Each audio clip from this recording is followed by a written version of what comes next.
السلام علیکم ورحمۃ اللہ. اب تعلق قائم ہو گیا. کل کے لیے میں معذرت پیش کرتا ہوں. کل اس لیے درس نہیں ہو سکا تھا کہ ہمارا جو ڈش اینٹینا پیغام بھیجتا ہے اس نے وہ آدھے رستے میں آ کے اٹک گیا تھا. وہ وین سے باہر نکلتے تو کافی لمبا کام تھا. پھر یہ سارے اس کو پہلے خود کوشش کرتے رہے، پھر ساتھ لے گئے اور فیکٹری میں جہاں سے یہ وین بنی تھی وہاں رات کے 10 بجے فارغ ہوئے ہیں جا کے. کافی بڑا کام تھا جو کھولا گیا تھا. اب تو آپ کو پتہ لگ گیا ہے نا آئندہ کے لیے احتیاطاً نا. اور وہ زائد پرزے بھی لے آئے ہیں ساتھ آپ کچھ احتیاطاً. ہاں لیکن اتنی جلدی اس کو بگڑنا نہیں چاہیے تھا. یہ آپ نے ان سے بات کرنی ہے کمپنی سے. نہیں چارج نہیں کیا تو نقصان تو پہنچا دیا. پروٹیسٹ تو کریں گے. اتنی جلدی ہوا کیوں؟ آئندہ ہمیں کیا ضمانت ہے کہ اس طرح روزمرہ مصیبت نہیں پڑے گی. یہ طے کریں ان سے. ہاں اس میں کوئی نقص ہے ان کی ڈیزائننگ میں جس کی وجہ سے واقعہ ہوا ہے. ٹھیک ہے.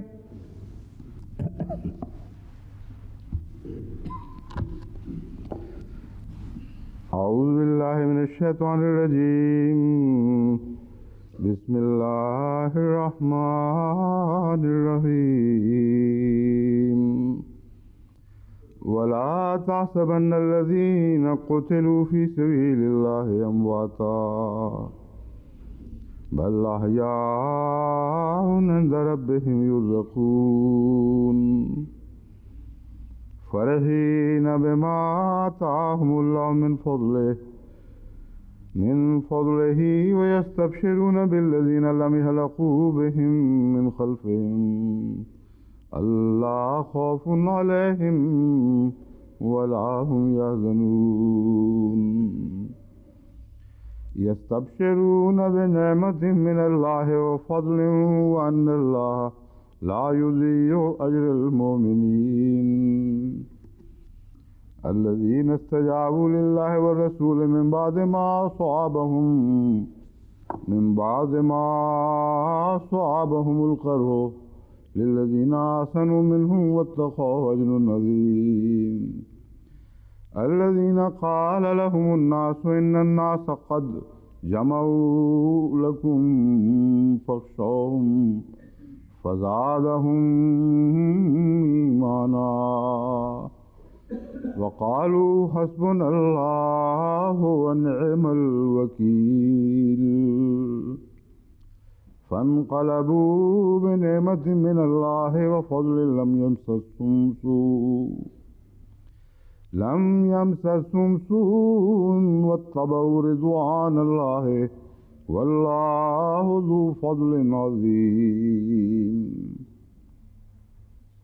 انما ذلكم الشیطان یخوف اولیاءہ فلا تخافوهم وخافون ان کنتم مؤمنین ولا يحزنك الذين يصارعون في الكفر انهم لن يضروا الله شيئا يريد الله ألا يجعل لهم حظا في الآخرة ولهم عذاب عظيم.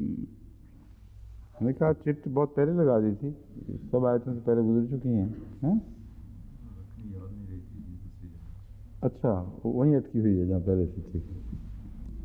خیر کوئی بات نہیں. تلاوت میں تو کوئی نقصان نہیں ہے جتنی دفعہ بھی ہو. آج hum ne bugün biz 173-174 ayet hakkında bir şeyler söyleyeceğiz. Bunun son kısmı özellikle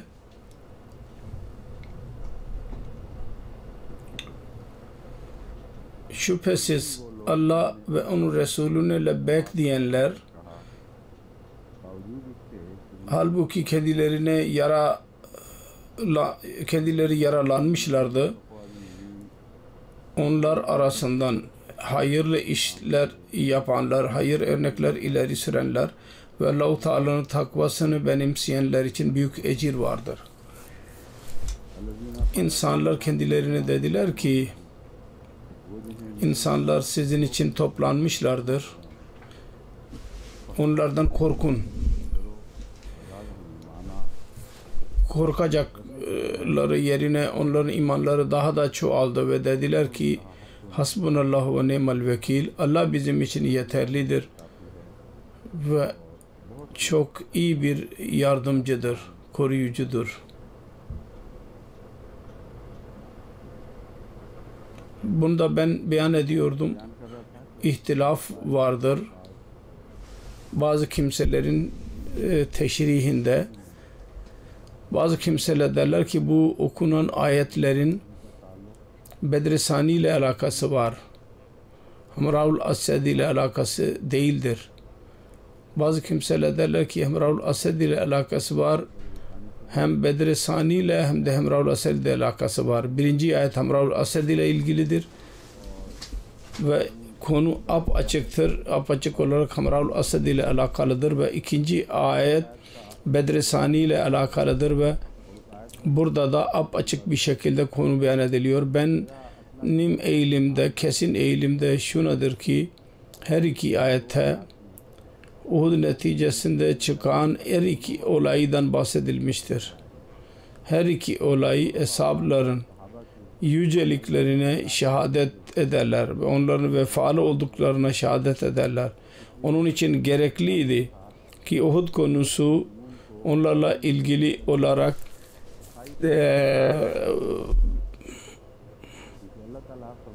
ben onlardan affettim ve o konuyu ben bitirdim ve sonra Halim der. Ben demiştim Halim'in sıfatı burada şu mana taşıyor. Ben biliyorum ki bunlar gelecekte daha da iyi neticeleri ortaya çıkacak. Bunların amelleri o öyle yaralı değil ki eliyazu billah. Bazı amelleri neticesinde biraz zarara uğradılar. Fakat Allah-u Teala affettiyse Allah-u Teala'nın havsalası var. Tahammül eder. Beklesin ki onların gerçek iç yüzü ortaya çıksın. Hilm bu demektir. Sonra asıl gerçek iki zamanında beyan edildi. Birisi Hamraul Ased zamanında ve birisi Bedr-i Sani zamanında ve her iki yerde Allah-u Teala'nın lütfuyla korku işini göstermiştir ve hayret verici bir şekilde halbuki İslamiyet'in düşmanı düne kadar gülüyordu. Korkudan, korkutmaktan ne bahsediyorsunuz? Bir korku yoktur. O da kabul etme mecbur olmuştur. Öyle ki Mir Ahmed Ali Bey dahi bir defa Hz. Ali'nin zikrini yapmadan bunu kabul etmiştir. Allah-u Teala korkutabilir Ali olmadan ve her iki şey vardır.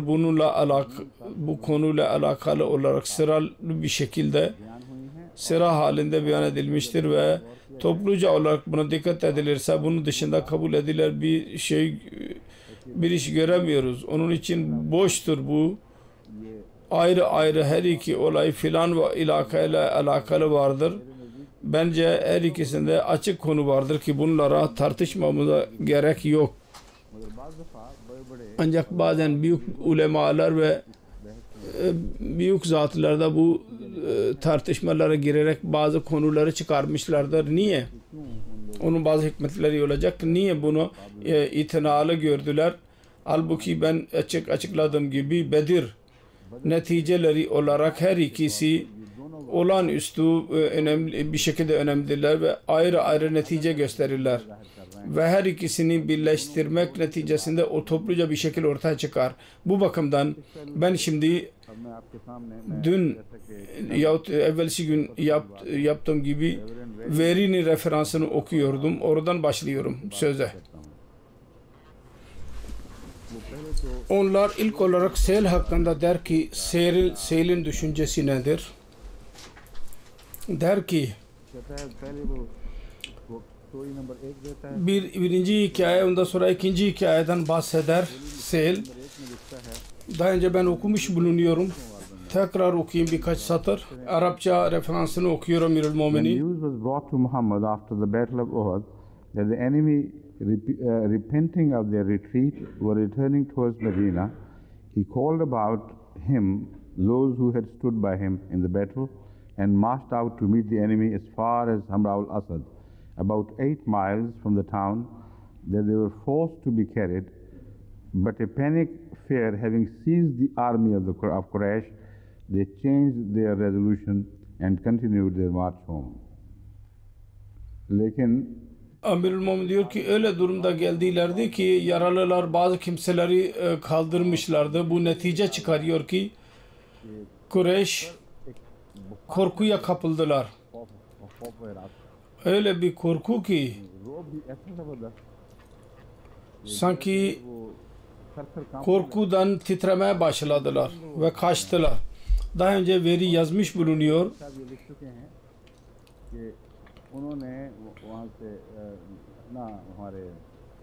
Mir Bey yazmıştır. Hazreti Ali hakkında bu anons yapıldığı zaman Hazreti Cibril aleyhisselam anons ettiği zaman la fata illa Ali la seyfa illa zulfikar, kafirler korktular ve hemen Mekke'de durdular. Yolda durmadılar. Bu Ali'nin korkusuydu, başka bir şey değil. Daha sonra onun referansını okuyacağım. O da mecbur durdu ki orada durmuşlardı Hamra-ul-Asad'da. Resulullah sallallahu aleyhi ve sellem ve yaralı arkadaşları oradaydı ve düşman korkuya kapıldı. Bu konuda Hazreti Ali'nin korkusundan söz konusu değil. Hazreti Ali'nin korkusu. Sonra yine Emirül Muminin İngilizce referansı okumaya başladı. Their march home, of which Muhammad, having received intelligence, he also went back to Medina, and according to some commentators, the Quran here approves the faith and courage of those who attended the Prophet on this occasion. Story number 2. Others say that the persons intended in the passage were those who went with Muhammad the next year to meet Abu Sufyan and the Quraysh, according to their challenge at Badr, where they waited sometimes for the enemy and then returned home. अच्छा ये इसको यूँ पढ़ेंगे Quraish according to their challenge of Badr, ये इसका उससे ताल्लुक था. Abu Sufyan and the Quraysh according to their challenge of Badr, where they waited some time for the enemy and then returned home. For the Quraysh, though they set out from Mecca, yet never came so far as the place of appointment, their hearts failing them on their march. फिर यहाँ Burada yine korkudan tekrar bahsedilmiştir. Diyor ki onlar çıktılar. Fakat onlar yine korkuya kapıldılar ve cesaret edemediler, ilerleyemediler. Seyl'in referansını yazdıktan sonra veri diyor ki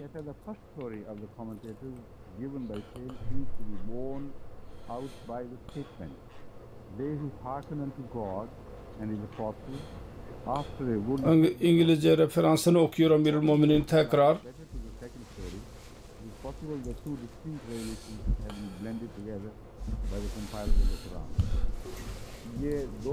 İki şey söylemiştir bunda. Birisi şu ki verinin fikrinde kesinlikle bu ayet اَلَّذِينَ اسْتَجَابُوا لِلّٰهِ وَلِلرَّسُولِ azime kadar bu ayet kesinlikle Hamraul Asad ile ilgilidir. Ve ikinci ayetin konusundan anlaşılıyor ki Bedr-i Sugra ile alakalıdır. Ancak mutlaka alay etme alışkanlığına alıştığı için mutlaka der ki burada Kur'an her iki şeyi karıştırmıştır. Karıştırmamıştır. İkisi ayrı ayrıdır. Bir ayette her iki konu beyan edildiğini beyan ediyor. Onu demek istiyor. Halbuki biliyor ki o ayet başkadır, bu ayet başkadır. Bunu daha önce kabul etmiştir. O zaman nasıl karışmış? Araştırmaya göredir. Bir olay Hamraul Asad'da olmuştur. O birinci ayettedir. İkinci olay Bir sene sonra oldu ama o da ikinci ayette yazılıdır. Burada nasıl karıştırılmıştır? Possible the two distinct revelations have been blended together by the compilers of the Quran. Her iki hadise Kur'an-ı Kerim'i cem edenler tarafından bir araya getirilmiştir. Çok tuhaf bir durumdadır bunlar. Mir Bey'den bahsetmiştim. O diyor ki Pursued the Meccan army to about 8 miles away to a place, Amraul Asad. The Meccans, in spite of their overwhelming numbers, dared not encounter the Muslims. This could not be but for the heavenly awe caused for the purpose. buraya gelince bütün Müslümanları teşekkür kapsamına almaya mecbur olmuştur onlara. En zayıf rivayet dahi bulamamıştır ki ondan rivayet çıkarabilsin ki burada Hazreti Ali'nin korkusu söz konusuydu. Ancak Bedri Sani hakkında bunun beyanı çok enteresandır.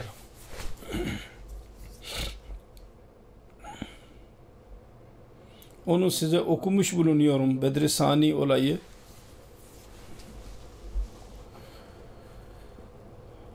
Tekrar okumamız gerekecek.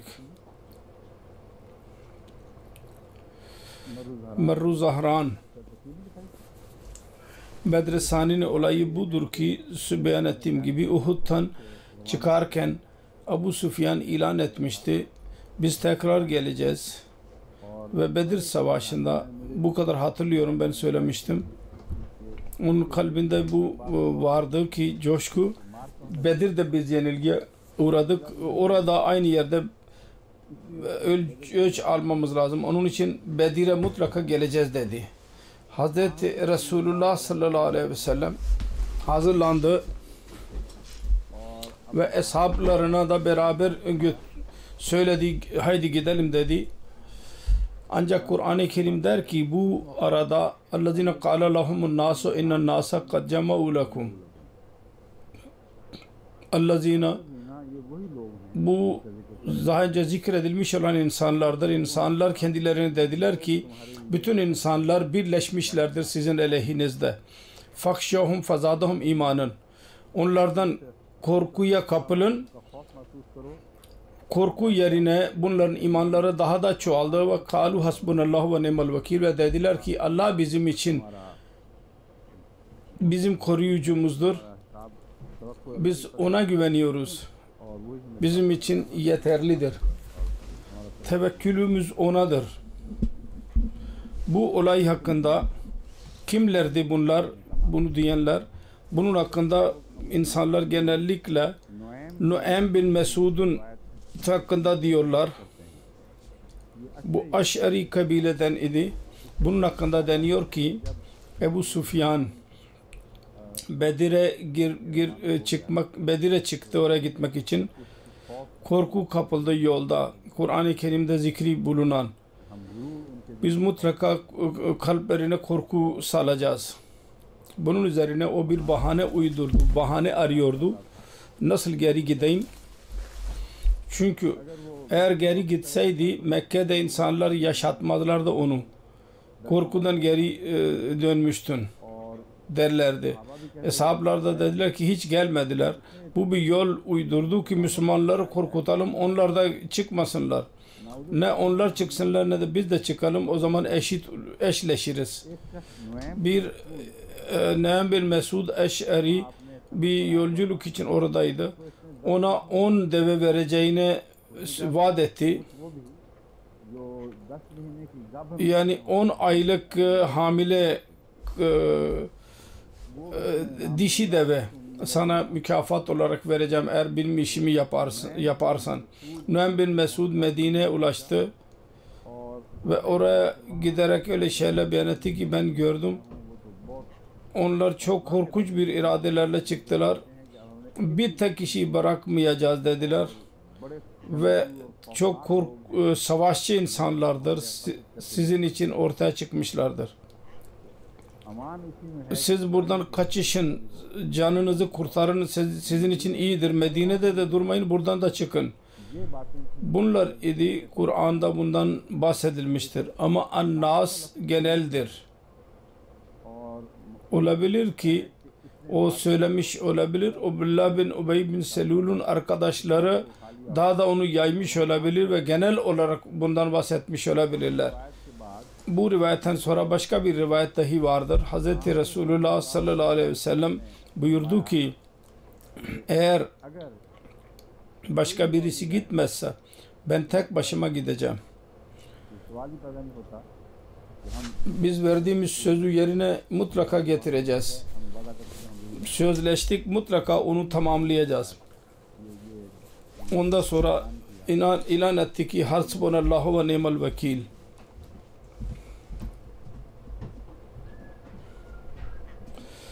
Allah bizim için yeterlidir ve en iyi koruyucudur o. Bu rivayet dahi vardır. Bu olayda 70 ashab hazırlandılar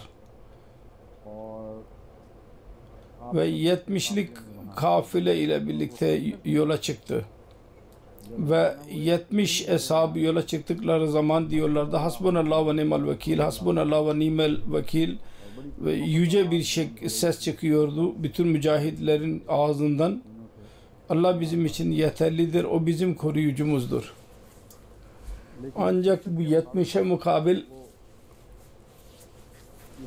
kabul edilir bir söz değil bu 70 sözü. Çünkü ben bu 70'teki rivayeti okudum, yalnız bu yönü önümdeydi. Ben inanmadım ki Kur'an-ı Kerim'in beyanı buna muhaliftir. Kur'an-ı Kerim demez ki eshablardan bazı kimseler cesaret gösterdiler ve böyle bu muamele gösterdiler. Diyor ki eshabların imanı daha da çoğaltıyordu onlar korkuttukları yerde. Buna mukabil bazı zayıf rivayetleri almak, 72 kişi çıkmıştı, bu boş bir şeydir. 70'lik bazı raviler araya girdiler. Amr Asad Esedi de 70'e sınırlandırdılar. Bunlar bu raviler diyorlar ki eshabların tam olarak suçsuz sayılmasınlar. Mutlaka suçlanalım onları. Suçlayalım. Mir Ahmedili ile karşı koyamazlar o raviler, fakat yine kabul ediyorlar ki hepsi oraya gitti. Şiiler de diyor ki herkes çıktı. Uhud Savaşı'ndakiler.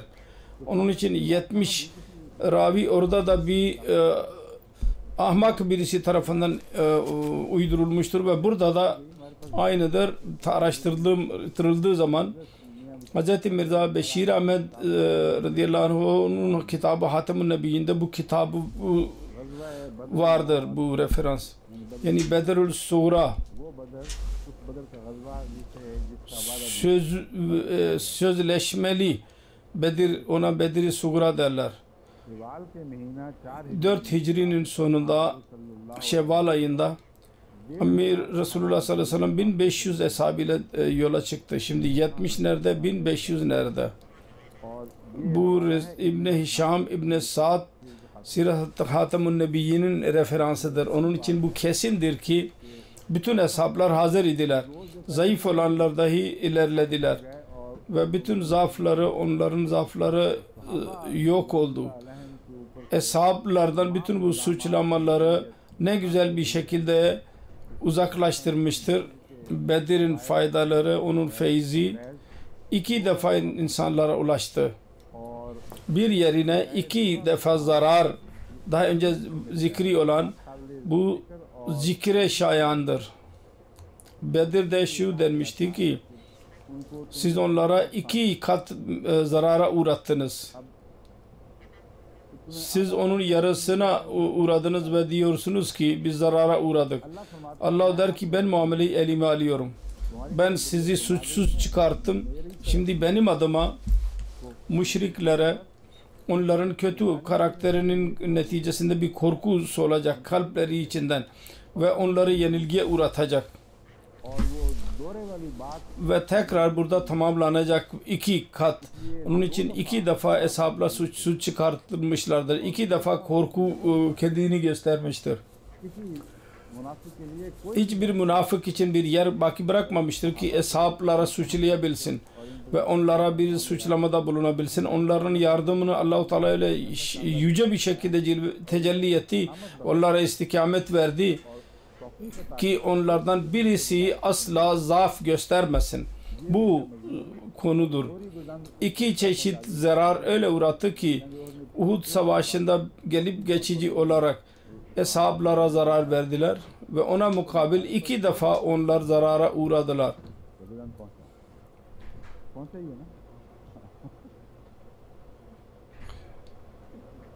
अच्छा जी अब ये सुन लीजिए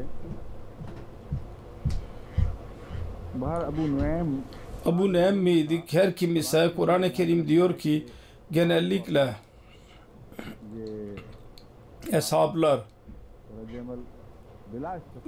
bu tepkisi tam Kur'an'a göredir. İmanların çoğalması ile ilgilidir, azalması ile ilgili değildi.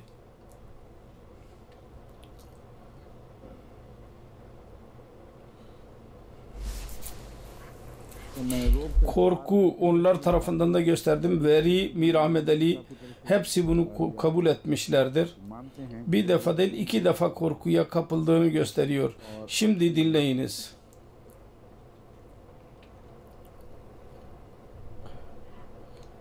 Sel diyor ki Hasbunallah ve ni'mel vekil narası Muhammed Resulullah bu narayı atacaktı. Ve uyduruk bir şey söylemiştir ki eshabları korkuya kapılmışlardı. Halbuki Kur'an açık diyor ki onların hepsi cevap verdiler. Ayete bakın. Bir tekinin cevabı değil, kalu. Korkuyacaklarına imanları çoğaldı ve hepsi bu narayı attılar. Hasbunallah ve ni'mel vekil.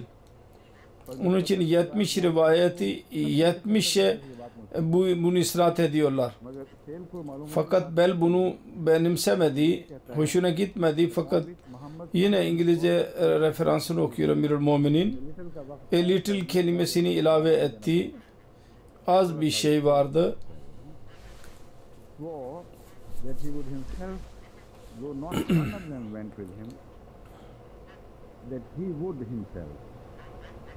Though not one of them went with him. He would. Başka birisi gitsin gitmesin. And accordingly he set out with 70 horsemen, now with 70 area. Every one of them crying out, Hasbunallah, God is our support. तो उस थोड़ी सी कजी के बाद Az bir eğlilikten sonra kabul ediyor ki her ne kadar gittilerse hepsi bu nara atıyorlardı. Veri kabul ediyor bunu. Ve bütün bunlar ne diyorlar?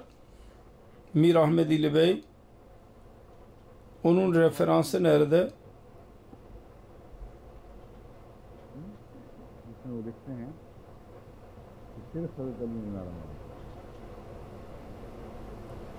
Mir Ahmed Ali Bey diyor ki yalnız Ali nara attı. Bir yerde referans vardı, onu size göstereceğim daha sonra. Gerçek şu olduydu ki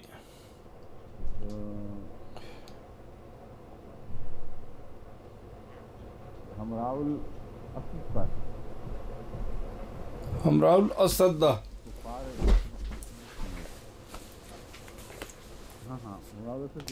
Medine'de bu olay olduydu diyor. Bu ayetin tefsirinde yazıyor. Mir Bey yazıyor. Medine'de Kur'an-ı Kerim diyor ki onlar korkutulduğu zaman imanları çoğaldı ve müminler dediler ki Hasbunallah ve ni'mel vekil.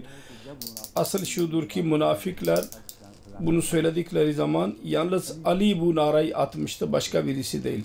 Ne Muhammed Resulullah ne de diğerler. Bir tek Ali ilerledi ve dedi ki Hasbunallah ve ni'mel vekil. Şimdi bunun bir yanlış bir rivayetini dahi ileri sürmemiştir. Yalnız kendi evinde bu hikayeyi uydurmuştur. O zaman onun dilinden onu çıkartmadı. Korku kelimesi beyninden öyle çıktı ki Allah-u Teala bütün eshabların bu feyzden geçtiğini beyan ediyordu Allah-u Teala. 1 ve 2 kişi değil. Şimdi bundan sonraki ayete giriyoruz. Ben bu referansını çıkartmıştım ama bir yerde sağ solda bir yerde kaybettim. Mir Ali, Ahmed Ali'nin, Ali Bey'in. فَانْقَلَبُوا بِنِعْمَةٍ مِنَ اللّٰهِ وَفَضْلٍ لَمْ يَمْسَسْهُمْ سُوءٌ وَاتَّبَعُوا رِضْوَانَ اللّٰهِ وَاللّٰهُ ذُو فَضْلٍ عَظِيمٍ. Onlar Allah tarafından nimet ve lütuf ile geri döndüler. Lam yamsasum suun. Onlara asla bir sıkıntı dokunmadı. Ve tabav rizvanallah. Onlar Allah-u Teala'nın rızası uğruna bu yolculuğa girdiler. Vallahu zu fadlin azim. Allah-u Teala çok büyük lütuf sahibidir. Bundan sonra gelecek.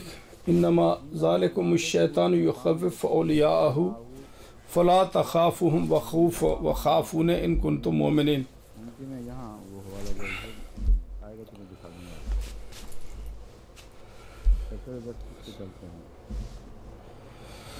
Ne hakkında biz daha önce konuşmuş bulunuyoruz.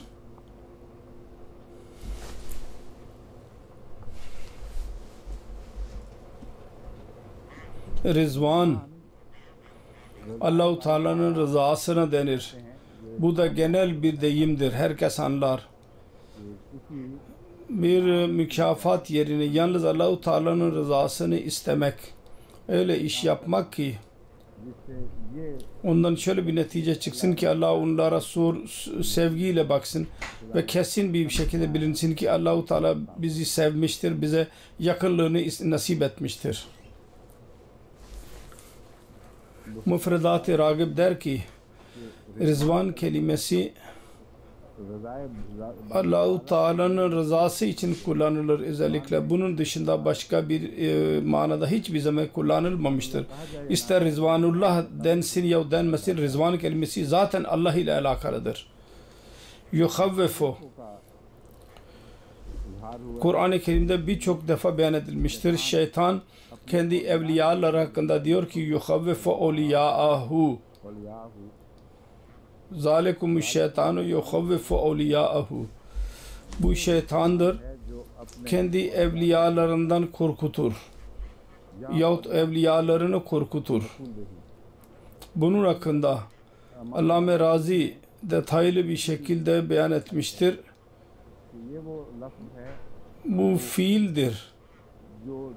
İki mef'ul behi istiyor.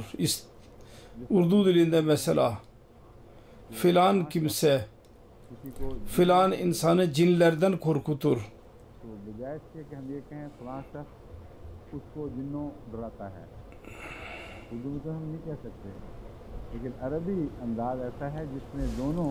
Arapçada bunların her ikisi mef'ul behidir ve bir harf vasıtasıyla değil, birinden ayırmamız gerekmez. Filan kişi filan kişiyi korkutur.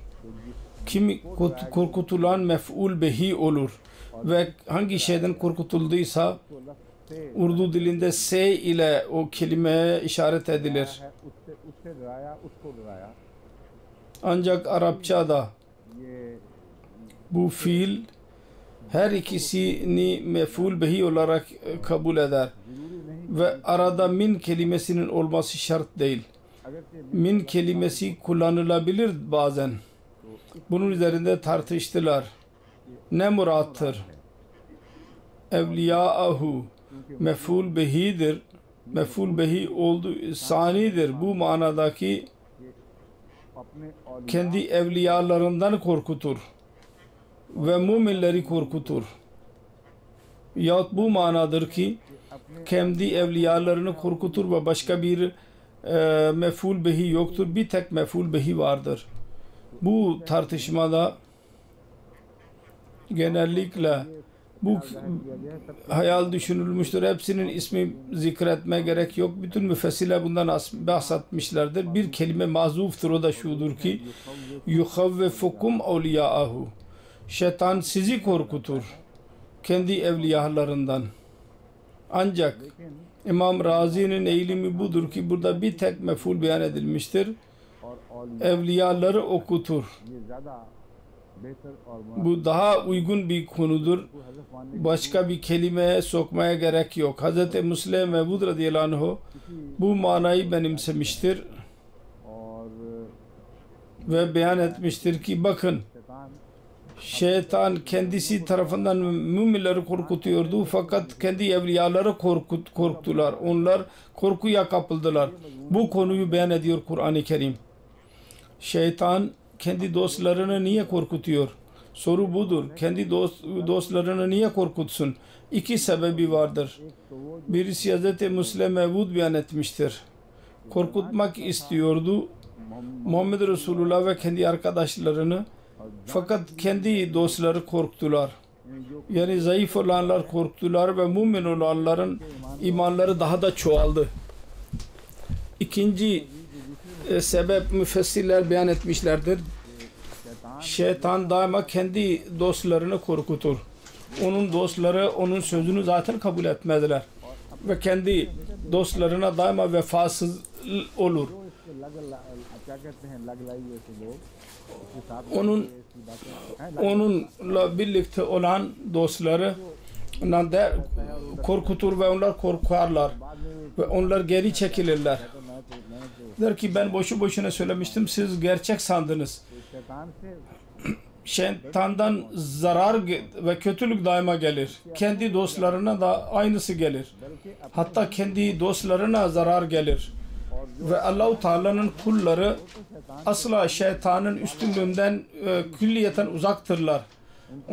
Onlar asla zarara uğramazlar. Onun için şeytanın dostluğu daima मानों में यहाँ एक ही zarar verendir. Zalikumüş şeytanu, bu iş sizin şeytanınızdır. O kendi dostlarını korkutur. Yuhavvif olyahu. साथियों को डरा रहा है Onun için yani Muhammed Resulullah'ın dostları, siz korkmayın. तुम इन Bunlardan korkmayın. अब यहाँ Burada yine evliyalara döner bu zamir. अब ये एक बहस Şimdi yeni bir tartışma söz konusu olacaktır. Eğer evliyalarda bazı müfessirlerde kabul ettiler ve ben de aynı eğilimi beyan ettim. Evliyalardan murat şeytanın evliyalarını korkutmaktır. فَلَا تَخَافُونَ مُنِفْ وَخَافُونَ burada humdan ne murattır? Hum kelimesi burada düşmandır ki onun vasıtasıyla şeytan korkutmaktadır. Evliyalardan korkmaya gerek yok. Allah-u Teala der ki evliyaları korkutur. Neyi korkutur? Şunu der ki sizin düşmanınız kuvvetlidir. Sizi yok etmek için ortaya çıkmıştır. Burada da durmayın, Medine'den de çıkın gidin. Yoksa mahvolursunuz. अल्लाह ताला Allah-u Teala der ki şeytan kendi dostlarını korkutur. Ey Muhammed Resulullah'ın dostları, sizin şanınız ondan etkilenmek değil. होकर तफाफू Etkilenerek जिनसे वो शैतान कह रहा है कि डरो यानी वो Mekke'deki kafirlerden korkmanıza hiç gerek yoktur. Siz ondan uzaksınız. Ve khafune, benden korkun in kuntum muminin, eğer gerçek mümin iseniz. Be nimeti minallahi ve fadli lam yemsasun suun. Burada यहाँ पहले Amrul Asad olayı geçmiştir. हम बदल Şimdi Bedre Sura'ya giriyoruz. Bu referansla Allah-u Teala der ki فَنْقَلْبُ بِنَمَةِ مِنَ اللّٰهِ وَفَضْلٍ. Onlar Allah-u Teala'nın lütfu şimdi değil, şimdi daha da çoğalmaktadır. Amrul Asad'de siz biraz eziyete girdiniz, eshabla girdiler. जख्मी हालत में Yaralı olarak sıkıntı içinde oraya ulaştılar. Allah-u Teala lütfetti ki düşmanı korkuttu. Korkuya kapıldı. Bir zarar vardı mutlaka. Fakat bu olayda her çeşit sıkıntıyı Allah-u Teala uzaklaştırmıştır. Bunlara necat vermiştir. Hiç korkmadan gittiler. 2 kat olarak gittiler. Sayıca ve düşman oraya ulaşamadı. Ve ayrıca düşmanın başka birçok faydaları da elde ettiler. Yani savaş başarılı olursa ganimet malı ele geçirilir. Bu yüce zafer üzerinde Allah-u Teala mali ganimeti verecekti.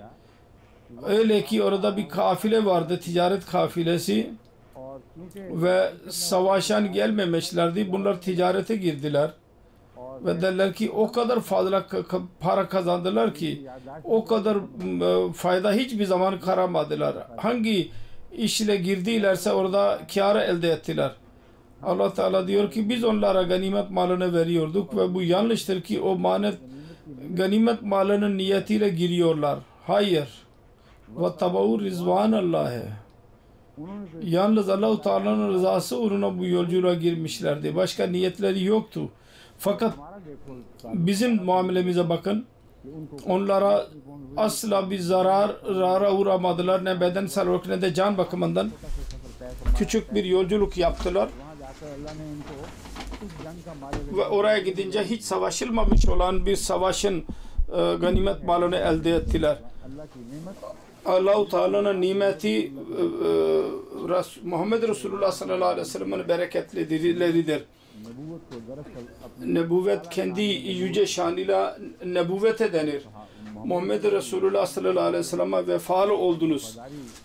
vefalı olduğunuz olarak kesinleşti. Ve lütuf ayrıca. Şimdi fazıl yani lütuf kelimesi hakkında unutmayalım ki fazlaya da denir ve dünya faydalarına da fazıl denir. Nimetin alakası gelecek nimetler ve dini faydaları içindir. Fazıl hem dünya faydaları hem de din faydalarından bahsedecek isek dünya faydalarından fazıl ile beyan edilir. Cuma suresinde Allah-u Teala der ki فَاِذَا قُزِيَتِ السَّلَاتُ فَانْتَشِرُوا فِي الْأَرْضِ وَابْتَغُوا مِنْ فَضْلِ اللّٰهِ.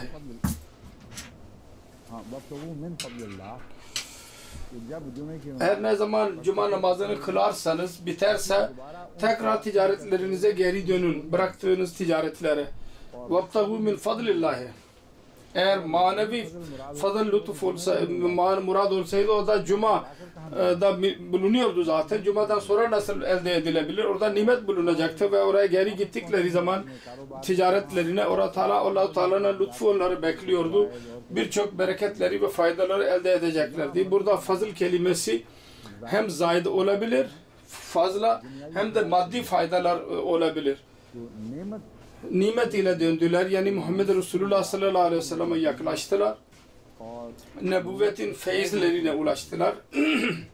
Ve dünyanın faydalarını da elde ettiler. Ve tabu rizvanallahi. Burada vev haliyedir. Haliye konusudur bu. Ve Allah'ın rızvanı denemez. Allah-u Teala'nın rızvanı derse ve onlar Allah-u Teala'nın rızvanına tabi oldular. Ve sonradan tabi olmadılar ki onun için vav hal manasındadır. Vev haliye. Öyle ki bu durumdayken yani dünyadaki bir fayda için çıkmamışlardı. Haliseten Allah-u Teala'nın rızası uğruna çıkmışlardı. Rizvan. Vallahu zu fadlin azim. Burada fazlın bütün manaları bunun kapsamındadır. Fazlın bir ama budur ki ne kadar kazandıysanız ondan çok daha fazla veriyor Allah. Allah-u Teala diyor ki Allah-u Teala'nın lütufları çoktur. Bu küçük bir lütuf. İzdi Allah-u Teala'nın yanında sizin için büyük mükafatla büyük lütuflar vardır. Bundan sonra dedi ki inna mazalikumullahu şeytanu yuhavvif awliyahu. Şimdi çok tuhaftır. Zahirde bu ayet önce olmalıydı. Onların çıkmaları ve lütuf ile geri dönmeleri sonradan olmalıydı. Fakat Allah-u Teala der ki bu şeytandır. Kendi dostlarını korkutuyordu. Murat şudur ki şeytanın başarısızlığından şimdi bahsedilmiştir. Ve şu denmiştir ki şeytanın insanları Resulullah'ın kafilesinde değil idiler, orada durdular. Ve bunlar öz, pak ve kudusilerin kafilesiydi. Şeytan onlara yaklaşamazdı. Dehada onlar methediliyorlar. Nimet ve rizvan ve fazıl ile geri döndüler. Ne kadar şanslı cemaat idi ki asla şeytanın dostu onların içinde değildi. Haliseten öz insanlar idiler. Pak insanlar. Onun için siz daima benden korkun. Bu geçmiştir. فَلَا تَخَافُوهُمْ يُخَوِّفُ اَوْلِيَاهُ فَلَا تَخَافُوهُمْ وَخَافُونَ. Hum'dan burada başka bir mana ortaya çıkacaktır ki öyle insanlar, şeytan mizacına sahip olanlar ya düşman, ders alınız ki Allah-u Teala'nın korkusu fayda verir ve başka hiçbir şey size zarar veremez. Şimdi ben bir bakayım. Zikredilmeye değer bir şey varsa onu size arz edeceğim. Korkunun tartışmasıdır. Bütün müfessirler bunu beyan ediyorlar. Hangi şeyin korkusuydu? Ve nimet ve fazlın ayrımı üzerinde duruyorlar.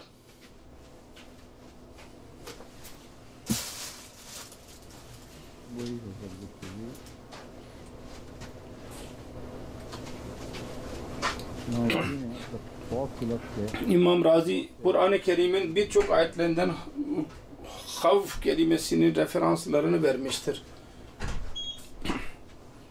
Son netice şudur ki burada evliyadan murad müminler değil, münafıklar ve imanları zayıf olanlardır.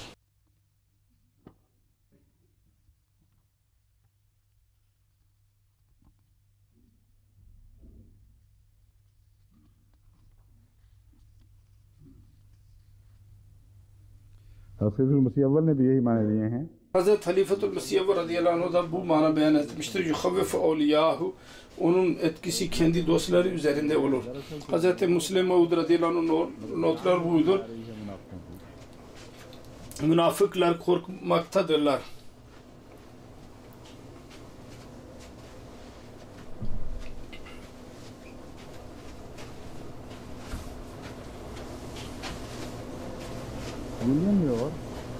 William Muir burada methetmeye mecbur olmuştur ama hoşuna gitmemiştir. Onun için kendisi bir şey araya sokmuştur, bir söz. Diyor ki olabilir ki Muhammed sallallahu aleyhi ve sellem Kureyş'in oraya gelmeyişinden haber almış olabilir. Onun için gittiler. Yoksa gitmezlerdi. Şimdi bu kendisi uyduruyor hikayeler, uyduruk şeyler. Böyle manada kesindir ki bunlar sıkıntıya girdiler. Ve Resulullah sallallahu aleyhi ve sellem zafere ulaştı. Her nerede bunlar fazla suçuyorlarsa unutmayınız ki orada Resulullah sallallahu aleyhi ve sellem'in zaferinin bir alameti olacak. Beyan ettiğim gibi bunların eğilimi budur. Eğer açık bir şey olsaydı o zaman fazla suçlayamazlar, dillerini uzatamazlar. Fakat Uhud Savaşı'nda mutlaka dil uzatacaklardı. Ama fırsat ellerine geçsin geçmesin mutlaka bunlar saldıracaklar.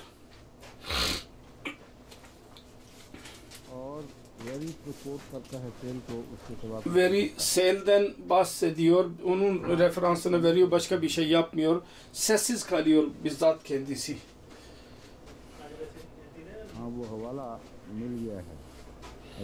O Ali, Mir Ahmed Ali'nin referansını buldum.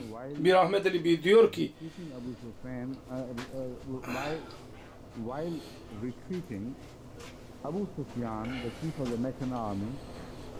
Amirul Mu'minin İngilizce bir referansı okuyor. Ali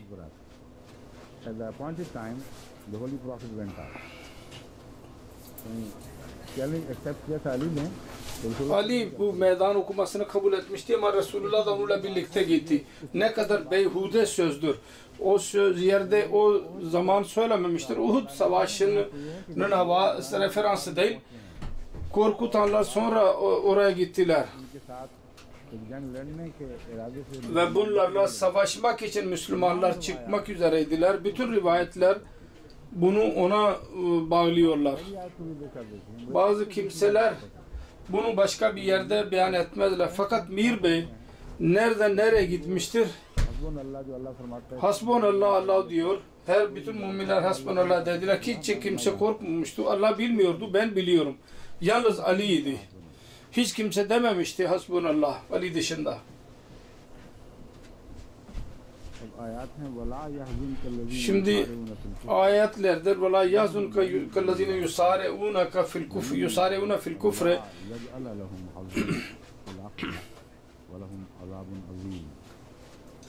और तुम्हें उन लोगों की कोशिशें जो कुफ्र में सही करते हैं.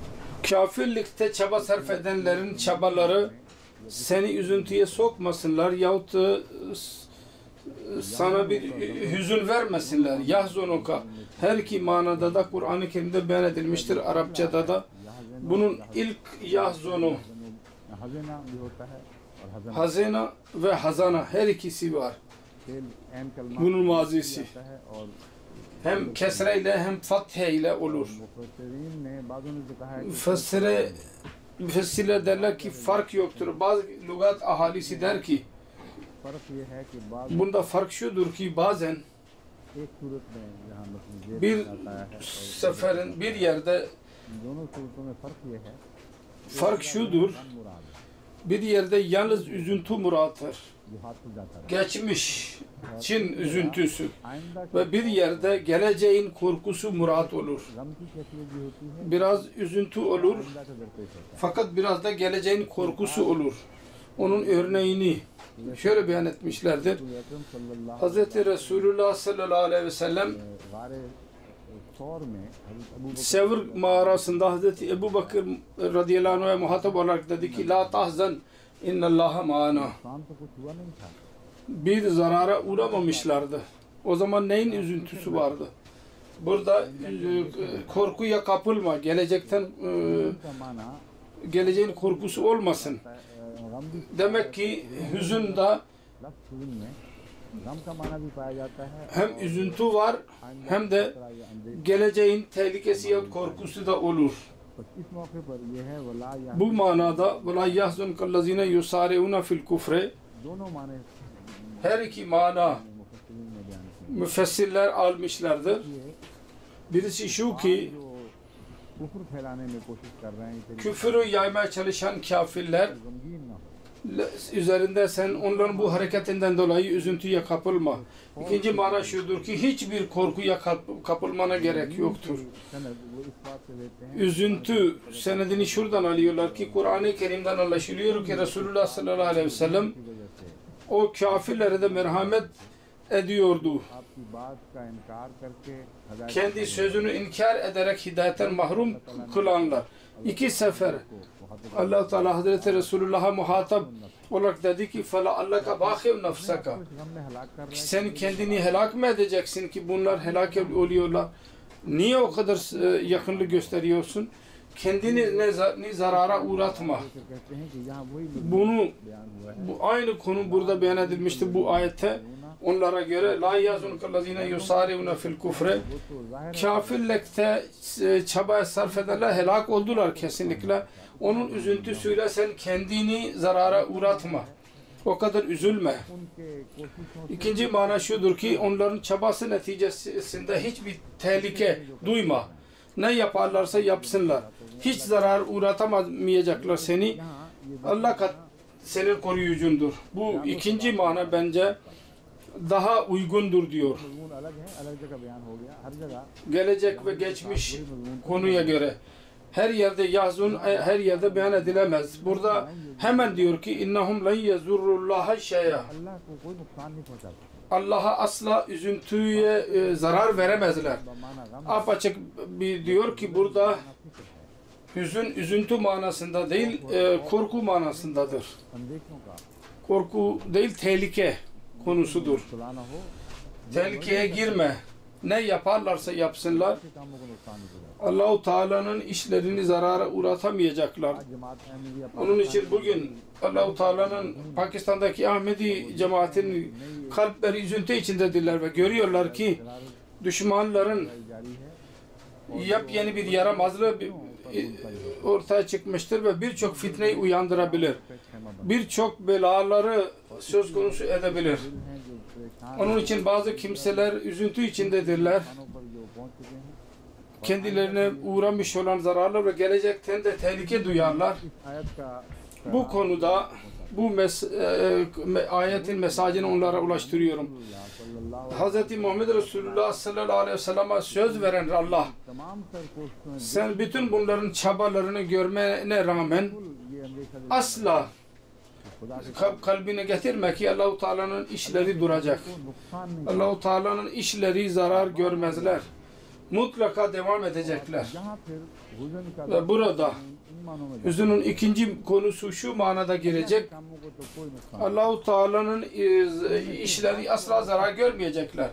Aranızdan bazı kimseler biraz sadme, üzüntüye girerlerse sen üzülme. Çünkü Allah için bu zararlar feyiz ve saadet bereket sebebi olur. Ve kim bu sıkıntılar içeri girerlerse biz Allah-u Teala'nın rızasıyla razıyız derler. Onun için Pakistan'daki Ahmedi cemaati üyelerine bu mesaj veriyorum. Bu ayet-i kerimeden ders alınız. Ya daha zaten almışsınız bu dersi. Birkaç defa ve tekrar onu hatırlayınız. Allah-u Teala'nın işleri bunlar asla zarara uğratmayacaklar. Bütün bunların topluluklar, bütün erleri ve suvarileri asla Allah-u Teala'nın işlerini zarara uğratamayacaklar ve bütün şanla dışarı çıkacaksınız ve mukadder kılınmıştır ki zafer sizin olacak ve bunların her çabası size zaaf uğratmak için yapılan bu zarara uğrayacak ve siz zafere ulaşacaksınız. Bu tarih geçmiş değil, bugün tekrarlanmaktadır. Muhammed Resulullah sallallahu aleyhi ve sellem'in bu tarihi ahirinde tekrarlanmaktadır. Siz onu görüyorsunuz. 1974 senesinde hangi çabayı gösterdiler ve hangi neticeyi gösterdi o? O çabalar cemaati nerede zaafa uğrattı? Öyle bir yüce bir şanlı cemaat ilerlemektedir ki daha önce Ahmediye cemaatinin tarihinde onun bir misali yoktur. Dinler tarihinde de eğer dikkat ederseniz o kadar yüce bir şekilde ilerlemenin hiçbir örneğini göremezsiniz.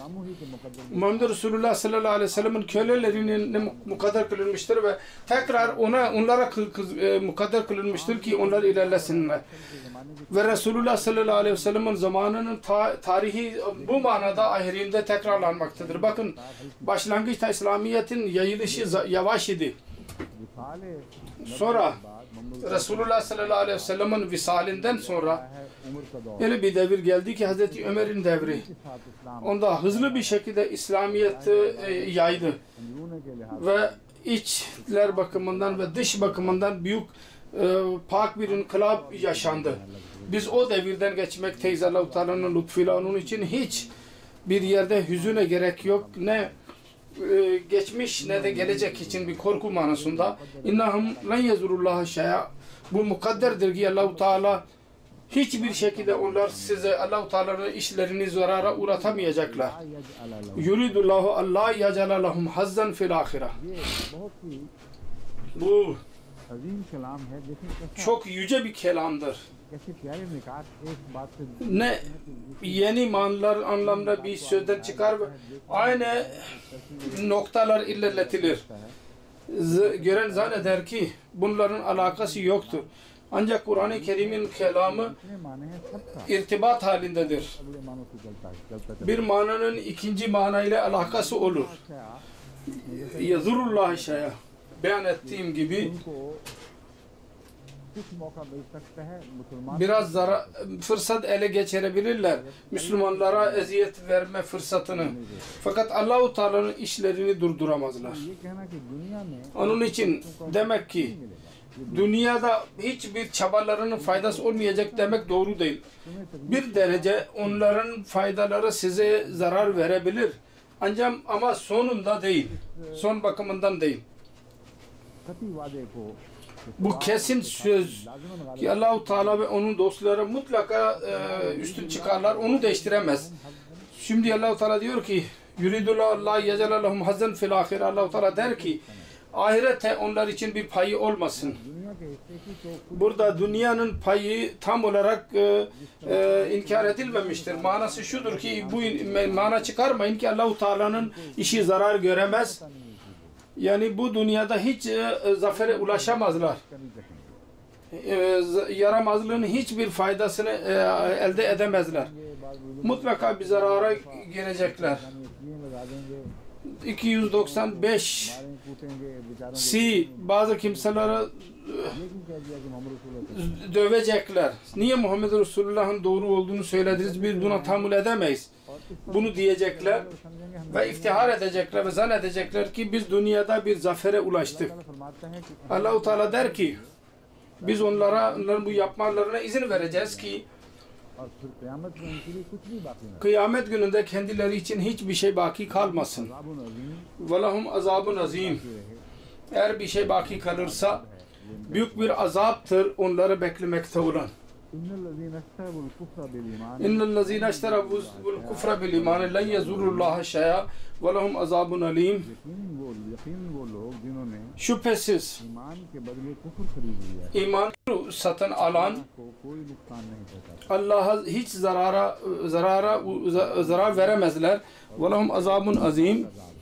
Onlar için eziyet verici azap vardır.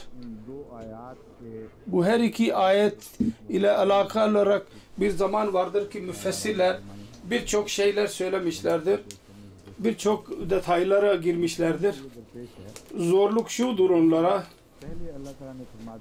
İlk Allah-u Teala dedi ki innahum la yazurrullaha şey'a. Allah-u Teala'ya asla zarar veremezler. O zaman tekrara ne gerek vardı?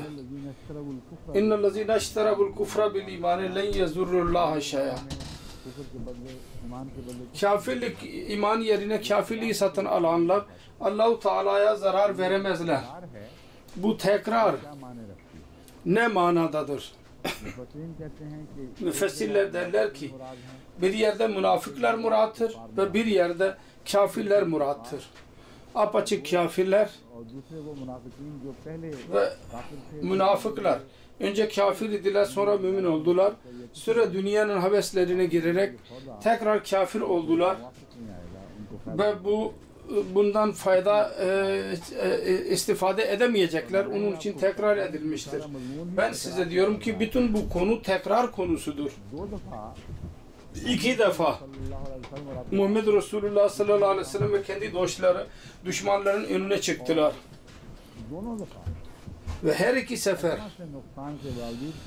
küçücük zarar yerine Humra'l Asad'a ulaşma eziyeti dışında, bedensel eziyet dışında Allah-u Teala kendilerine yüce bir zafer nasip etti.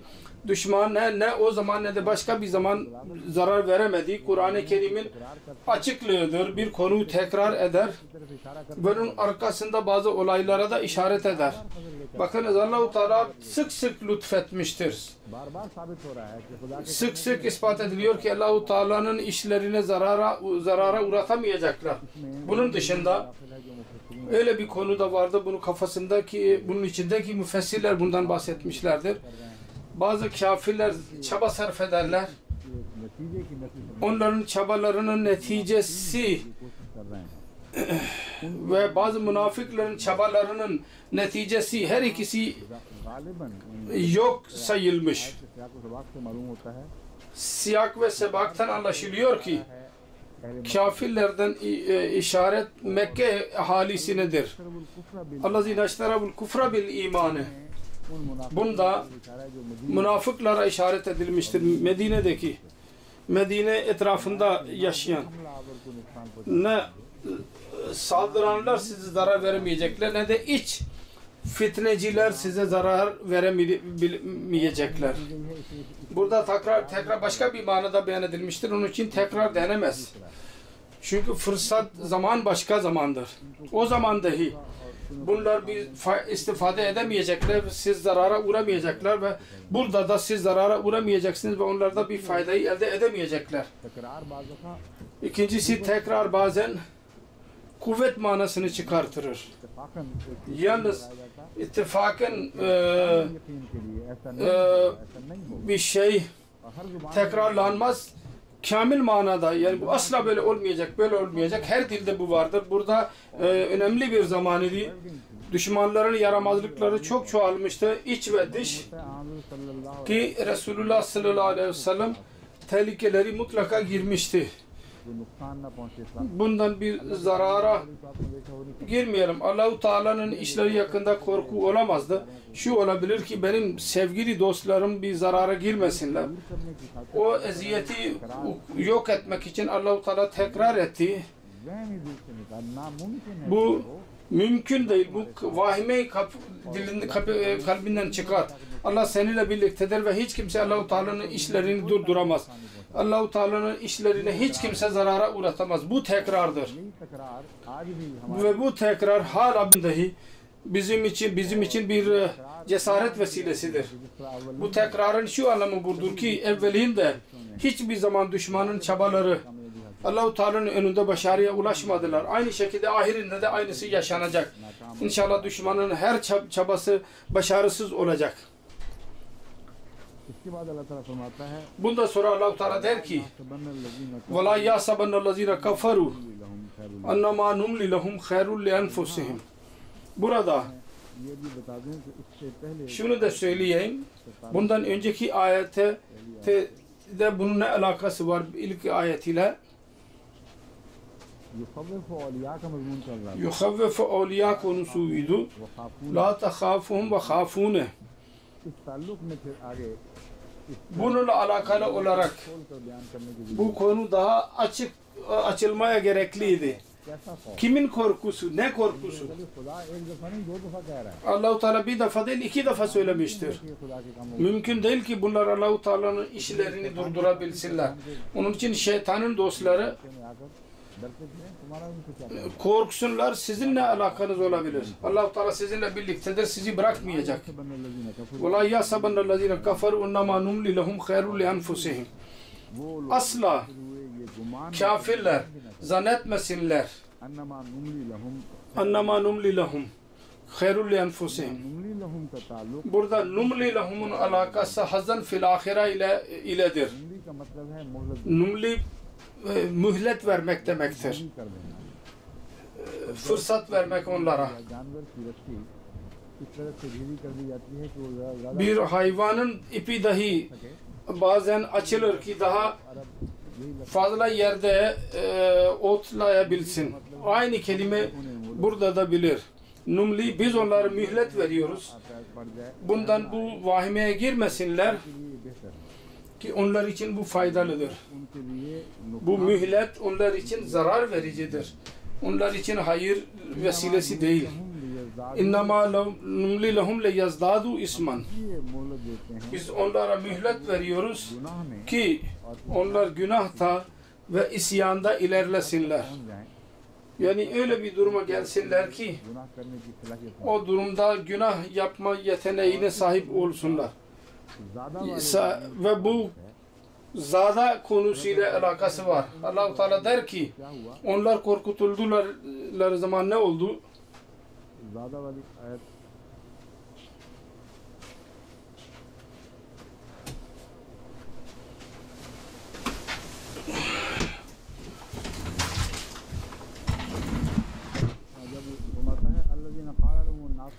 Allah Teala der ki innellezine qala lehumun nasu enne nase kad cema'u lekum fakhşa'uhum. Korku neticesinde imanları çoğaldı müminlerin. Sizin neyiniz çoğalacak? Onun da cevabı olmalı. Biz size mühlet veriyoruz. Sizin imansızlığınız çoğalıyor. Ve sizin günah yeteneğiniz kemal derecesi, kemal haddine ulaşıyor. Mümkün olduğu kadar pislik yapabilme yeteneğine sahip iseniz o derece kadar yapıyorsunuz. Allah katında öyle geliyorsunuz ki tamamen üzerinizde hüccet tamamlanmış olur. Hiçbir şey baki kalmaz. İnnama numli ile ilgili ayet hakkında başka bir ayet vardır Kur'an-ı Kerim'de. Numli lehum minna kehdi matin. Aynı konu başka yerde beyan edilmiştir. Ben onlara mühlet veriyorum. Ancak benim yakalayışım benim planım çok kuvvetlidir ve onda hiçbir eksiklik yok. Mühlet neticesinde bazen insanlar kaçarlar. Ancak eğer plan tam ise o zaman kaçarak kurtulamazlar. Dünyada biz gördük, kedi fareye mühlet verir ve şu bakımdan ki çıkamaz oradan. Mutlaka kedi onu yakalayacak. Allah-u Teala'nın mühleti ondan çok daha kuvvetli bir şekildedir. Üstün olan Allah'ın verdiği mühlettir. Allah Teala der ki siz zannetmeyiniz ki benim mühletim neticesinde bunlar kaçıp gidecekler. Kaçamazlar. Mutlaka geri gelecekler. İkincisi bu dünyada da bunlar sonuca ulaştıkları zaman, ceza zamanı geldikleri zaman la tahina manas. O zaman kaçış zamanı ve geri çekilme zamanı olmayacak. Mutlaka ceza görecekler. Bu mühlet konusu hakkında Hazreti 1. Halife radıyallahu anhu Halifetül Mesih evvel hakkında ben bahsetmiştim bir defa. Kendisi buna dikkat etti. Hazreti Halifetül Mesih evvel ya Han mı yanındaki ben 1. Halife Hazretleri bulduğunu hatırlıyorum. Bu kelimelerin önemli değil bu olayda. Kesindir Ahmediye cemaatinin tarihinde Hz. Mesih Maud Aleyhisselatü Vesselam'ın eshablarının hayatıyla ilgili olan Allah-u Teala nasıl onlara sevgi gösterirdi, nasıl onların sorularına cevap verirdi.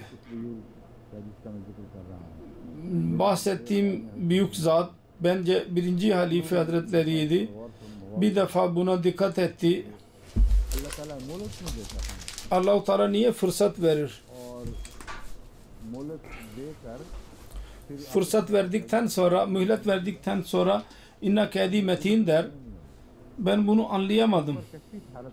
Bunun üzerine keşif durumuna girdi. Ve Allah-u Teala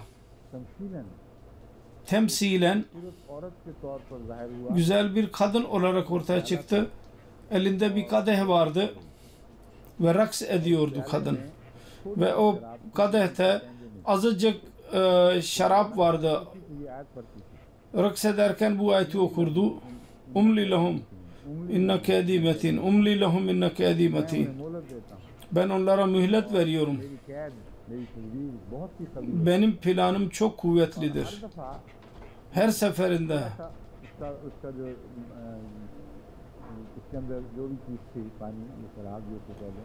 içinde içki miydi, şarap mıydı biraz çoğalıyordu. Sonunda böyle yavaş yavaş doldu. Dışarı atmazdı ama her seferinde yükseliyordu. Hele ki tam doldu. Ondan sonra dedi umli lahum inna kedi metin ve kadehden dışarı aktı. Ondan sonra genel duruma geri döndü. O zaman anladı ki benim sözümü ne güzel cevabı verilmiştir. Her sefer insanı yakalamak için onun yeteneklerini tam mühlet verilmeli. Ne yapabilirse yapsın. Ve iki faydası var.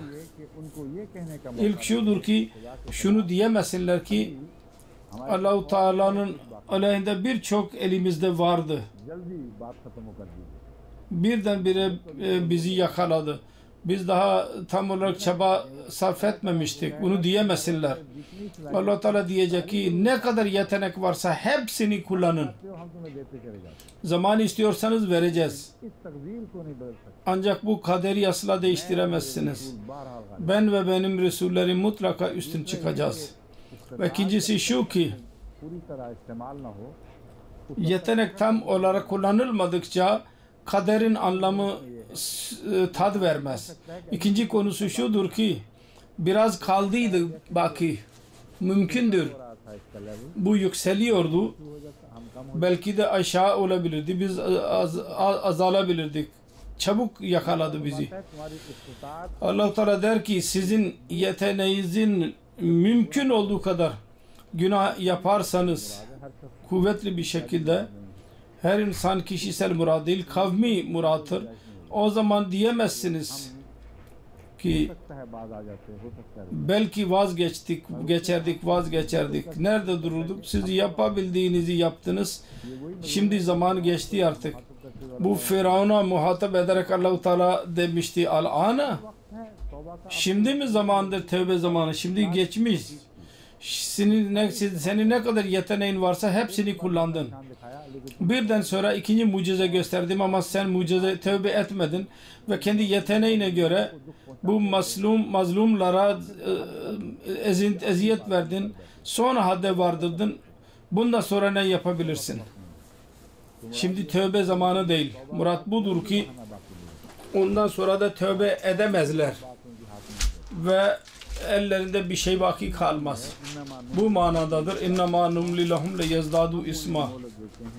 Biz onlara mühlet veririz ki onlar günahlarında ve kötü karakterlerinde çok ilerlesinler. Ve lehum azabun muhin. वाह करने वाला अजाब Onlar için sıkıntı, küçük düşürücü azap vardır. रुसवाइयों का मोहलत से ताल्लुक Bazı küçük düşürmelerinin muhlet ile alakası var.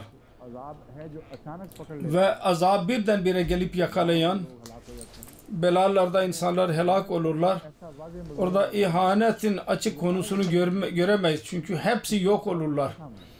Kim yok oldu kimin önünde? पाते हैं जिनकी रस्म Ancak muhlet bulanlar लोगों के सामने एहानत की सूरत में insanların önünde ihanet करें एहानत का şeklinde küçük düşerek और रुसवा होकर एक इज्जत बन जाता है bir ibret vesilesi olurlar.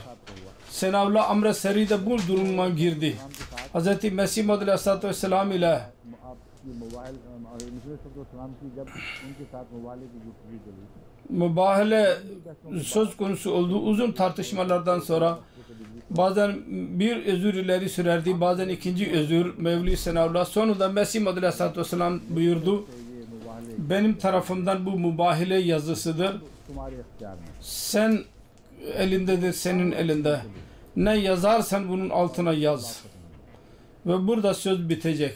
मौलवी जो आजकल मुस्लिम Mevli bugünlerde Mesih Muhammed Aleyhisselatü Vesselam aleyhinde propaganda yapanlar bu kadar beyan ederler ve bundan sonrakini beyan etmezler. Bazı kimseleri gizlerler ve bazı kimseleri açığa vururlar. Benim önümde demiştin bir sene içinde mutlaka helak olacaksın demişti ve doğrunun hayatında yalancı ölecek. Kim önce öldü? Bunu diyorlar. बयान करते हैं Ama bunu beyan etmezler ki Mesih Muhammed Aleyhisselatü Vesselam dedi ki senin elindedir. जो चाहो तरमीम कर लो Ne yazarsan bunda değişiklik yap. Ve o eliyle yaptığı değişiklik buydu. Biz bunu kabul etmeyiz झूठा सच्चे की जिंदगी ki yalancı doğrunun hayatında ölür. झूठे की रस्सी दराज की जाती Doğruya mühlet, yalancıya mühlet verilir. रस्सी दराज की जाती है Onun ipi açılır. Bakın Müselme Kezzab dahi Resulullah sallallahu aleyhi ve sellem'in visalinden sonra öldüydü. Onun için biz buna inanıyoruz ve biz kararımız budur. Onun haşiyesinde bu yazı yazdı. कैसी दराज है Şimdi nasıl Allah-u Teala kendisine mühlet verdi. Pakistan kuruluncaya kadar ve daha sonraya kadar yaşadı. Ve onun ölümünden sonra onun öz kardeşi kabul etti. O kadar korkunçtur ki insan hayret içinde kalır onu okuyunca. Der ki biz Amritsar'da saldırılar vardı. Mevlevi Bey वो जायदाद सारी उम्र के असासे सारी bütün hayatı boyuncaki paraları ve mal varlığı vesaire kitaplar biriktirdi, derledi. Hepsi onun gözünün önünde ateşe verildi ve yok edildi. Hiçbir şey yapamadı. Bharat है वो बड़ी ही हसरतनाक इबारत O yazı çok hasret vericidir. है यहाँ पहुंचे Bu durumda buraya geldi. Hiç kimse yardım etmedi. आके मरे हैं सरगोदे में Pakistan'a gelerek Sargoda'da öldü. सुनी होगी Ve hiçbir yerde onun kutlamasını duymamış olacaksınız. अपने दोस्तों की Hasret ile öldü. Dostlar tarafından terk edilmişti. İşte budur. वलहुम अज़ाबु मुहीन وَلَهُمْ عَذَابٌ मुhin. ऐसे लोग जो मोहलत पाते हैं उनके लिए Bunlar mühlet bulurlar. अज़ाब है küçük düşürücü azap olur bunlar için. है मौलवी Şimdi yaşayan mollalar, menzur çiniyorti vesaire iftihar ediyorlar. Biz o kadar fazla zaman bulduk, mühlet bulduk. Niye buldu? Azab-ı muhin onlara ulaşmaktadır şimdi. इतना खौफनाक Şimdi tepki o kadar korkunç. बेचारे मासूम हैं उनको दोबारा चढ़ दो Masum Ahmedilere tekrar saldırdılar. Onları hapis attılar, korkuttular मुकदमे जारी कर ve iddialar açıldı Ahmediler aleyhinde. Bunları asalım dediler. Neyin ziyetidir bu? Ne olduydu? Television के जरिए तमाम Televizyon vasıtasıyla bütün dünyada, hatta Pakistan'da da इसका पैगाम her evde Ahmediye cemaatin mesajı ulaşmaktadır. Şimdi bu azab-ı muhindir. Ne yaparsanız yapın. करे जाते थे Küçük düştünüz. Bütün çabalarınız yok oldu. Kendi elleriyle bunu yazarak yazmışlardır ve kışkırtıyorlar. Biz bunları evden çıkardık. Şimdi bunlar bizim evimize tekrar girdi. मौलवी के मुतालिक किसी ने Bir molla hakkında birisi bana gönderdi. उसके बीवी बच्चे Bizim eve geldik. Onun kendi öz çocukları televizyonu seyrediyorlardı. उसने कहानी बनाई है ये अल्लाह पे O hikaye mi uydurdu yahut Allah bilir. ऐसे वाकयात एक नहीं कई हुए हैं Böyle hadiseler birçok vardır. Bir tek değil. जो भी पैगाम पाकिस्तान से आदमी आता है वो बता रहा है Pakistan'dan gelen her insan anlatıyor. Allah-u Teala'nın lütfuyla. Bazı yerlerde apaçık bir şekilde Ahmediye televizyon seyretme öyle eğilimi vardır ki sokaklarda bazen televizyonlar olur. Orada televizyon açmışlardır ve hiç kimse durduramaz onu. İşte azab-ı muhin budur. आलमी बैच हुई थी 2 लाख से ऊपर की Sonra alemi biat 200 binden fazlaydı. Bunlar ne duruma girdiler? Düşünün biraz be. Gelecekte de gelecek vardır. İnşallah daha sonra da gelecek. दुआ है और मेरी Ve gelince ben dua ediyorum. Umarım ki Allah-u Teala'nın lütfuyla her sene cemaat Allah-u Teala daha da ilerlemesini nasip edecek. Bunların ömürleri uzamıştır. Gelip geçici zaferden sonra son yenilgiye uğramaları içindir. Kur'an-ı Kerim aynı şekilde Muhammed Resulullah sallallahu aleyhi ve sellem'den ne yaşandıysa Muhammed Resulullah sallallahu aleyhi ve sellem'in bereketiyle आखरीन को भी अता हो रहा है ahirine dahi nasip olmuştur. İnnemâ umli lehum leyezdâdû isma. ताकि वो Biz dahi mühlet veriyoruz ki günahlarda çoğalsınlar. Ve lehum azabun muhin. Onlar için korkutucu, çirkin, küçük düşürücü bir azap mukadder kılınmıştır. Şimdi bunun lügatsal manasına girmemiştim ben. Çünkü zaman az idi. Asıl şudur ki बाकायदा दर्ज के 2 दिन şimdi benim elimizde 2 gün kaldı dersin. Yarın ve öbür gün. बहुत से वादे Ve bunda ben birçok söz verdim. Daha onları tamamlayacağım. Mesela मुस्तशरिकीन का भी पूरा müsteşriklerin tanıtımı, bazı müsteşriklerin hepsini tanıtmam mümkün değil. Fakat önemli bazı müsteşriklerden bahsetmem lazım. Onları tanıtmalıyım. आजाद जो तारुफ के Onların bazı itirazları दौरान सामने आएंगे tanıtım arasında önümüze çıkacak olanlara cevap vereceğim. Aynı şekillerde bazı büyükler bazı sorular sordular Pakistan से भी एक ve Pakistan'dan dahi में एक सवाल उठा cemaatin bir büyüğü bir soru sormuştur.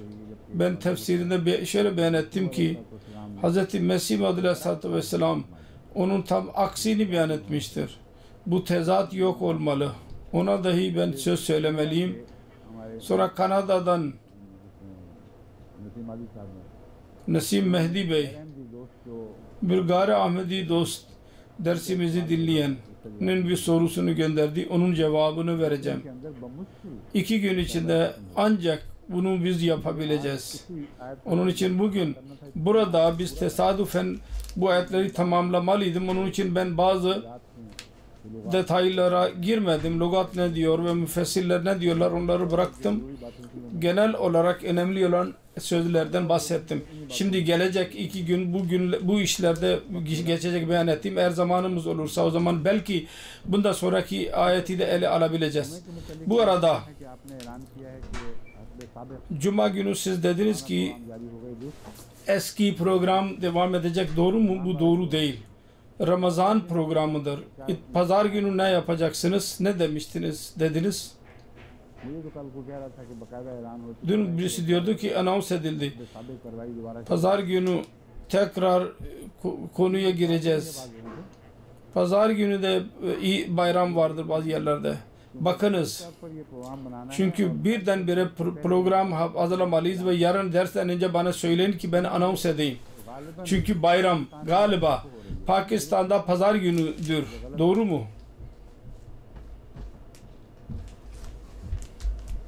नहीं, चांद 29'dan sonra hilal ile alakalıdır diyor. Evet, buradaki uzmanlar Allah-u Teala'nın lütfuyla güzel hesapçıdırlar ve burada bütün फैसला कर imkanlar elde eder. Bugün karar verebilirler. निकलने का इम्कान है कि नहीं। Orada hilal çıkacak mı çıkmayacak mı? Bayram hakkında size söyleyeyim. चांद Yahut Ramazan hakkında bayram hilal görmek konusunda iki imkan vardır. Birisi zahiri gözle biz onu görelim. İkincisi hesap ile görülebilsin. İster biz onu görelim ister görmeyelim. Bu konuda bugünkü zamanda Allah-u Teala bu kolaylıkları İslamiyet'e nasip etmiştir. Onun için ayrı ayrı ufaklarda karar vermek yersizdir. Kur'an-ı Kerim mutlaka bunun manası tamamlanabilir. Her ne zaman hilal ortaya çıkarsa siz kesin bilirseniz ki şahida siz bilesiniz ki artık çıkmıştır. Ondan sonra bayram yapın. Bu konuda öyle imkanlar vardır elimizde. Kesin bir şekilde karar verebiliriz ki सकता है। filan gün hilal görülebilir. Görülsün görülmesin o başka. Bununla ilgili olarak tahmin ediniz. Eğer hesap yapabilirlerse yardım etsinler. Ne kararları olursa olsun. तो चांद चढ़ाती है। अच्छा, जो भी वहाँ चांद करें, हमारे चांद तो Hükümet hilali çıkartıyor. Bizim hilalimiz dahi çıkacak mutlaka. Şimdi ben selam vererek sizden ayrılıyorum. İnşallah geri kalanı yarın ve öbür gün ve cuma günü cuma programı olacak ve cumartesi günü dua olacak. वार को अगर Ve ondan sonra pazar günü eğer orada bayram olursa तो हम ईद की झलकियाँ मुख्तलिफ झलकियाँ नहीं ईद की bayram için küçük küçük programlar vardır enteresan. Değişik Ahmedi çocuklar değişik yerlerde kendi dillerinde şarkılar söyleyecekler, selavat okuyacaklar Resulullah'a. Bazı yerlerde Kur'an okuyacaklardır. Biz bu programı hazırlıyoruz bayram için. Eğer sizin bayramınız olursa pazar günü size gösterilecek ve Avrupa için pazartesi günü dahi aynı şekilde programlar gösterilebilecek. अस्सलाम वालेकुम रहमतुल्लाह। يا أيها الذين آمنوا كتب عليكم الصيام كما كتب على الذين من قبلكم لعلكم تتقون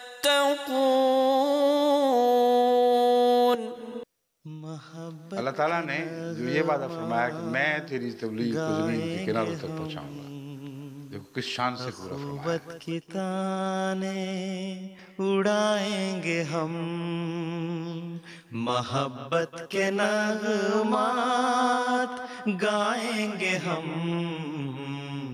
अखुवत की ताने उड़ाएंगे हम।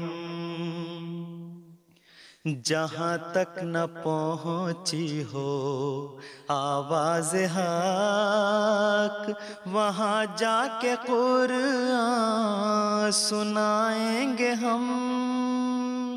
जहाँ तक न पहुँची हो आवाज़ हक, वहाँ जाके कुरान सुनाएंगे हम। वहाँ जाके कुरान सुनाएंगे हम, वहाँ जाके कुरान सुनाएंगे हम। जहाँ तक न पहुँची हो आवाज़ हक, जहाँ तक न पहुँची हो आवाज़ हक, वहाँ जाके कुरान सुनाएंगे हम, मोहब्बत के नग़मात गाएंगे हम अख़ुवत की ताने उड़ाएंगे हम मोहब्बत के नग़मात गाएंगे हम अख़ुवत की ताने उड़ाएंगे हम। क़दूरत की हों तल्ख़ियाँ जिससे दूर वो मीठे तराने सुनाएंगे हम। क़दूरत की हों तल्ख़ियाँ जिससे दूर वो मीठे तराने सुनाएंगे हम।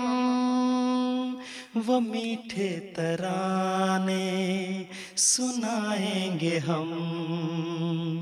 वो मीठे तराने सुनाएंगे हम।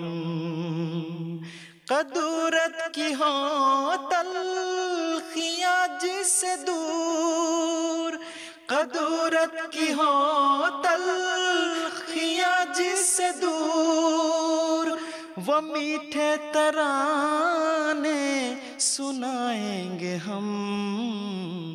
मोहब्बत के नग़मात गाएंगे हम अख़ुवत की ताने।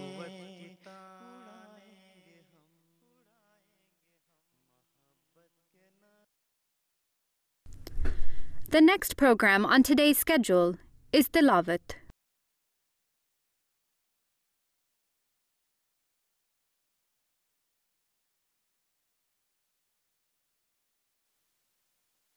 هو الله الذي لا إله إلا هو الرحمن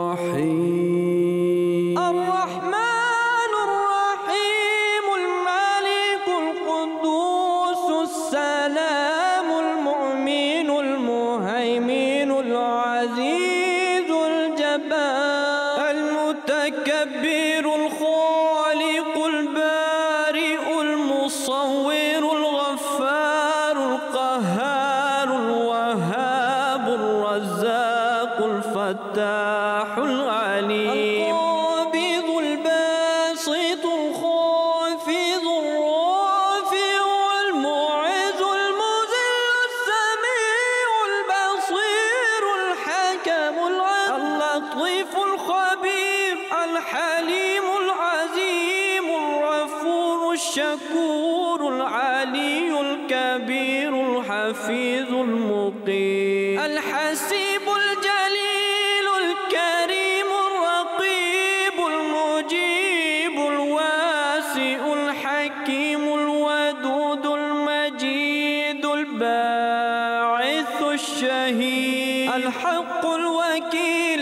القوي المتين الولي الحميد الموصي المبدع المعيد المحيي المميت الحي القيوم الواجد الماجد الواحد الصمد القادر المقتدر المقدم المؤخر الأول الآخر الظاهر الباطن الوالي المتعال البر التواب المنتقم العفو الرؤوف مالك الملك ذو الجلال والإكرام المقسط الجامع والغني المغني المعطي المانع والضار النافع النور الهادي البديع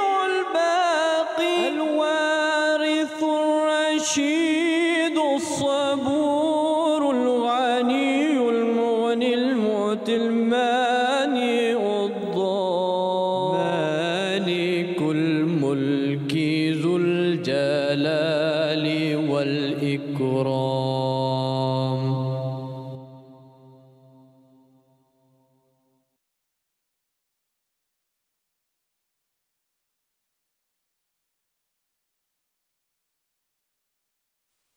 حضرت مسیح موعود علیہ السلام نے فرمایا، جس طرح بہت دھوپ کے ساتھ آسمان پر بادل جمع ہو جاتے ہیں اور بارش کا وقت آ جاتا ہے، ایسا ہی انسان کی دعائیں ایک حرارت ایمانی پیدا کرتی ہیں اور پھر کام بن جاتا ہے۔ نماز وہ ہے جس میں سوزش اور گدازش کے ساتھ اور آداب کے ساتھ انسان خدا کے حضور میں کھڑا ہوتا ہے۔ جب انسان بندہ ہو کر لاپرواہی کرتا ہے تو خدا کی ذات بھی غنی ہے۔ ہر ایک امت اس وقت تک قائم رہتی ہے جب تک اس میں توجہ الی اللہ قائم رہتی ہے۔